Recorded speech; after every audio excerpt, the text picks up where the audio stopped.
Hi, this is Grace. In this video, I'm going to talk about stuff that I want to start talking about more. I've mentioned a few things, and this kind of all ties together. This one is more, it's like Durkheimian. You know, I mentioned before that I have degrees in both psychology and sociology, and I kind of flip between the two, of course, because I studied them concurrently. And so I go back and forth, or blend. It's a blend in me. It's been for years. But doing them, you know, talking about the concepts online like this, and I've mentioned that I was an educator. I had no intention of being that rigid again. I was a career student, then an educator. No, not going to be that rigid again. And so it's a little bit funny for me, a little irony mixed with this, maybe a lot of irony. Maybe I am the only one who's going to see it as funny, that I would be talking about things like I said, it's very Durkheimian. It's something like what I was thinking a lot earlier today about, and I've thought about this recently more and more, is when you're on social media, there's a lack of a collective consciousness, okay, to a certain degree. Then you would see an average, an average in the, face-to-face world kind of environment. You know, there's a lack of a consciousness. I mean, a collective consciousness, collective standards, morals. All of these mores even. You don't have it. It's not very. It differs because there are a lot of people now that you're seeing from various cultures, which is not a bad thing. It's actually a good thing, but not having that, like I said, collective consciousness, that norm, it's like a normlessness, it's an anomie, that exists. What I was going to say in this one is, it's been like probably since the 90s that I've done something online in this respect, in this way, and it wasn't video. Now I'm trying to do it video.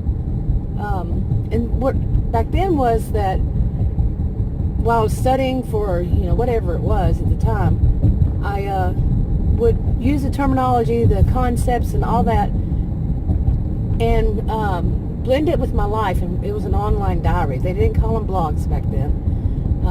Online journals, online diaries, and I'd mix it, with what I was studying, and that's how I learned it. That's how I remembered it. Not really memorized, but that's how I learned it. And I did that back in the 90s, so it's been a long while. But now how to do it these days on a video, that was written. This is not written. This is a video. And so, I don't know. I don't know how I'm going to do it, but I really want to talk more about this, especially since, the trolls and the trolls are out again. They're always out, but they're just really out these days. And, why people think, and I've done videos about this, why people think that they can just get online and, say whatever they want to in comments. And I did a video about what are you teaching children if you leave those kinds of comments up there, and whole generations are being raised to believe that, hey, when you're behind a screen, you can say anything you want to about the person who's like made a comment or who's doing a video, who's whatever. You can just say whatever you think. There's no standards, there's no morals, there's no any of this. Okay, blend this all together. The normlessness, the collective consciousness. It's kind of hard to say that there's not a collective consciousness, but anyway. And the whole anomie feeling, there needs to be for, people to really survive it. Now, let me go back here, okay? I think I've mentioned this in a video. I might have deleted it. But when you're, how do you put it? In earlier years, people lived in smaller communities. Maybe some people still do.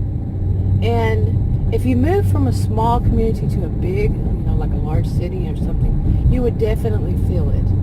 Where there's a wide variety of opinions and people's, what is their cultures. See, culture isn't always exactly opposite one from the other, but you know, say that you are living somewhere where it is very, very different. Each culture is very different. I don't think you can have that really seriously. We still have, I don't know of any culture that thinks it's okay to do certain things. Like, which culture thinks it's okay to, you know, be just really rude to one another? I can go there. No, but you get online and people think that it's okay to be that way. But anyway, people lived in a smaller tribe, from tribes on. And they learned to deal with one another, to behave with one another. They learned certain norms of society, just all around how people behave and what is accepted and what is not. But these days, you get online and, like I said, people think that they can behave any way they want, and there is nobody. There is no ruler. You know, I mean, we know there are some, okay, but who's really watching these awful? I mean, I've seen comments on other people. I don't hardly ever get troll comments. I don't hardly get comments at all. That's okay. You know, I can deal without troll comments. They're just block delete to me. You know, I just skim it, block delete. You know, if it even sounds like one. So, you know, block their channel by going to their channel and block them. But yeah, I've seen some people, like I said, they leave them up, and that bothers me. It really bothers me that people leave those up, and I've already mentioned why. And the things that people say to them, the other YouTubers, you know, just unbelievable. And I do have to say, okay, when you're trying to tell somebody off, you think you're telling somebody off by saying something like, you're an idiot, and you spell it, and I'm going to do this, Y-O-U-R space A space I-D-I-O-T, you're not being very impressive. Okay? You're not at all. Being either, because I might as well mention this. I had actually made a clip of this and I deleted it. Hopefully I deleted the right one. But I have been down and out for about 5 to 6 days. I was actually able to go out and do things every once in a while, but I've been, what I think it was pancreatitis again. I had it almost 20 years ago in the year 2000. I was actually hospitalized for it then, and ever since then, every once in a while, I would have something I don't know what healthcare professionals would call it, but I call it like a flare-up, like it's getting close, and if I don't watch it, and I have to do certain things that work for me, I'm not going to mention what it is because it wouldn't work for everybody. I worked it out with my doctors, and yeah, they say, when I go to the doctor, they say, you know what to do, and I do. Okay. So yeah, I had a pretty bad flare-up, I guess I'd call it, and pretty much knocked me out for the past, how many days would this be now? 6? Like I said, 5 or 6? I'd say 6 or 7. Yeah, so I'm still a little bit disoriented and all, but because when I get sick, it knocks me on my butt. Okay, it knocks me out. And like I said, I could do every once in a while, wake up and do a few things, but for the most part, I probably sleep about 20 hours in 24 hours. You know, 24-hour period, I'll sleep about 20 hours, and then when I wake up, I'm a little bit on the goofy side. So you know, it's kind of like sleep, wake up a little bit, sleep, wake up a little bit.